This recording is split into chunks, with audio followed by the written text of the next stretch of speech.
तो यहाँ पे देखिए एंगल भी दिया हुआ है, सारी इंफॉर्मेशन दिया हुआ, सिर्फ मुझे कैलकुलेट करना है।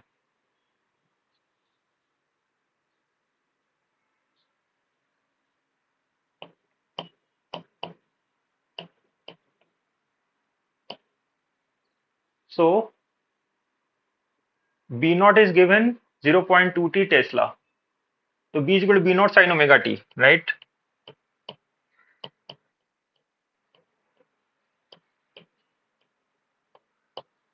बी नॉट का वैल्यू दिया हुआ है तो आप डाल दीजिए 0.20 साइन ओमेगा का वैल्यू दिया हुआ 300 एंड टाइम दिया हुआ है कितना, टाइम हमें अलग अलग टाइम में निकालना है। So the maximum EMF induced in the coil, so 300 into T. Okay, तो ईएमएफ इंड्यूस्ड कितना होगा,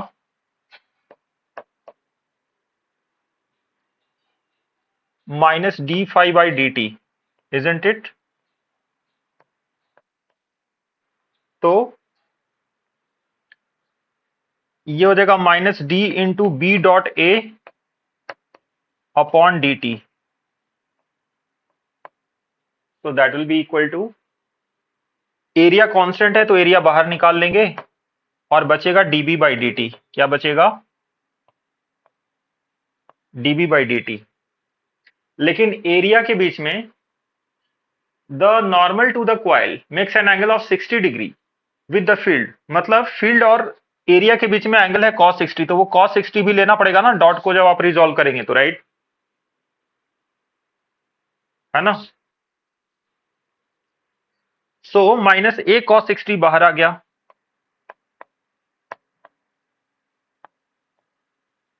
बिकॉज क्या हो रहा है ना, एरिया के साथ 60 डिग्री का एंगल बना रहा है। वो क्या बना रहा है, एरिया के साथ 60 डिग्री का एंगल बना रहा है ना।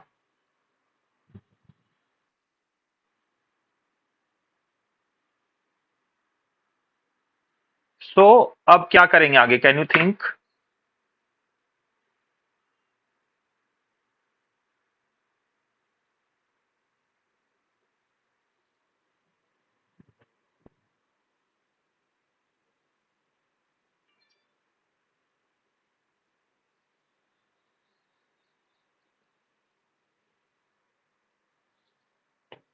सपोज ये अपना लूप है, तो इसमें एक एरिया वेक्टर आएगा, क्या आएगा, एरिया वेक्टर। तो suppose area vector is this, और एक मैग्नेटिक फील्ड आएगा, क्या आएगा, मैग्नेटिक फील्ड।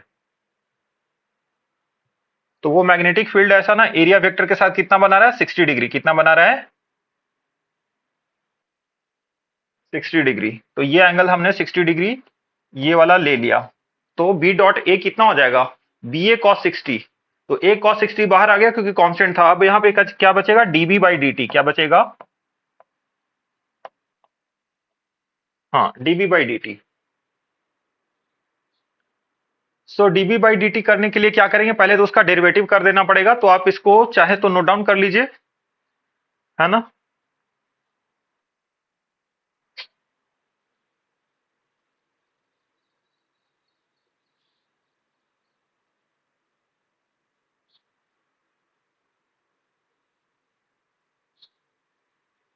तो डीबी बाई डी टी जब करेंगे तो बी का वैल्यू रख दीजिए, तो माइनस ए कॉस 60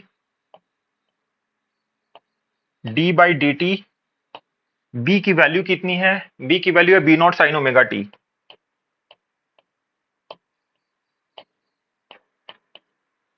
तो थोड़ा सा डिफ्रेंशिएशन करना पड़ेगा यहां पे,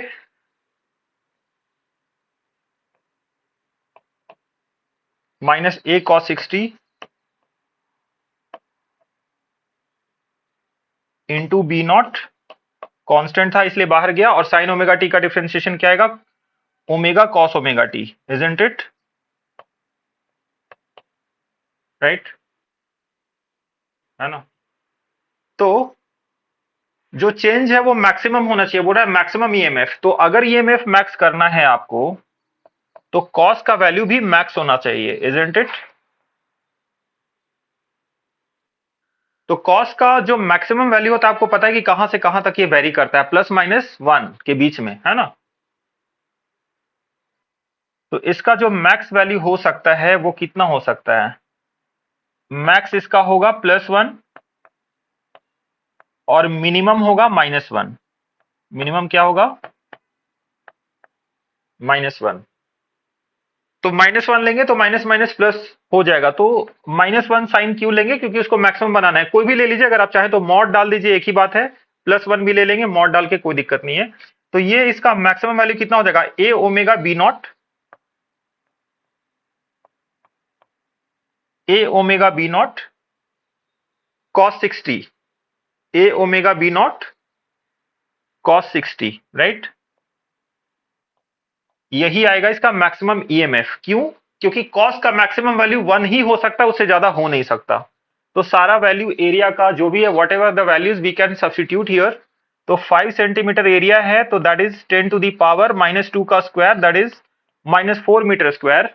ओमेगा नॉट का वैल्यू दिया हुआ है 300 पर सेकेंड। बी नॉट का वैल्यू दिया हुआ है 0.2 टेस्ला। एंड cos 60 हो जाएगा आपका 1/2। कितना हो जाएगा? 1/2। So this is the maximum induced EMF volt. क्या आ जाएगा ये? इतना volt. I hope you are getting my point. So can you tell me the value of the whole thing?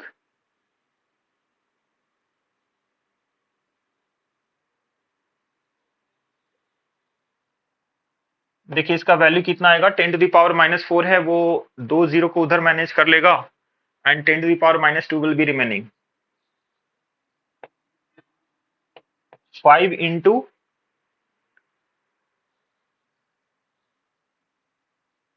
10 to the power -2 into 3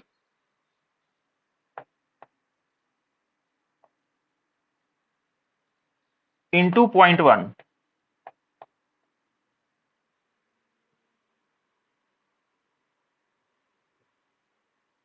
I hope you are getting it. तो 15 into 10 to the power -3, मतलब 15 milli volt. कितना आ गया? 15 millivolt. So I hope you understood this question, right? So मैं एक बार answer check कर लेता हूं इसका।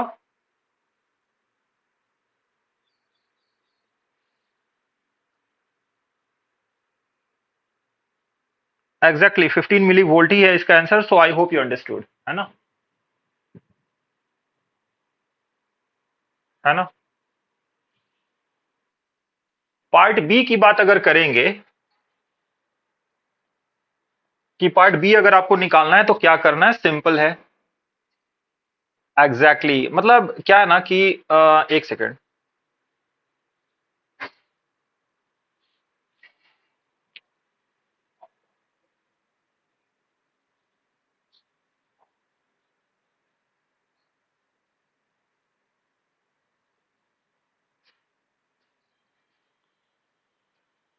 देखिए बी मुझे पता है अब आप कर लेंगे, आई एम श्योर कि आप कर लेंगे।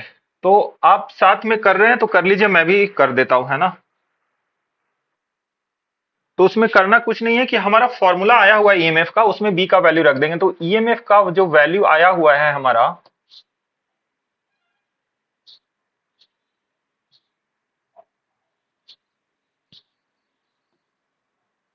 EMF is equal to -a cos 60 B naught -a into B naught cos of 60 into omega cos omega T into omega cos omega T. सब वैल्यू दिया हुआ है, इस बार टाइम भी दिया हुआ है। आपको मैक्सिमम मिनिमम कुछ नहीं पूछ रहा है, टाइम देना है π/900। कितना दे देना है? π/900। तो ये वैल्यू एरिया जो था 5 into 10 to the power -4, B naught का वैल्यू दिया हुआ था 0.2, cos 60 was 1/2, omega was 300 cos omega t,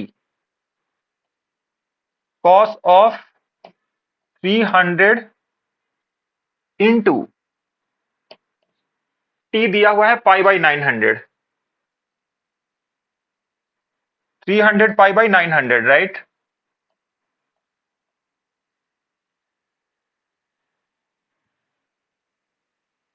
तो जो भी वैल्यू होगा अब इसको रख देंगे, है ना? तो पाई बाई 3 आ गया, cos पाई बाई 3 मतलब कितना हो गया? cos 60 ना, cos 60 is again half, cos 60 will be again how much? It will be half, right? So half and half मिलके हो जाएगा यहाँ पे 1/4.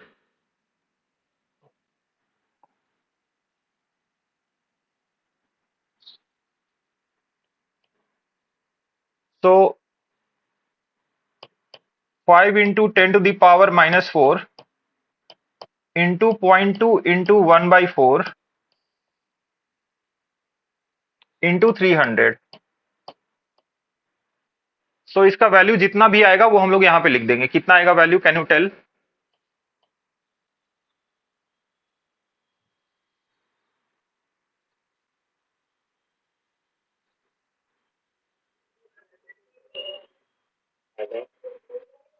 जस्ट एक ही second.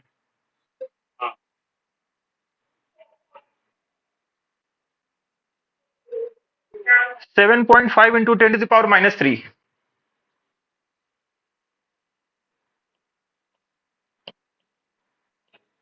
7.5 into 10 to the power minus 3 volt. I hope you understood.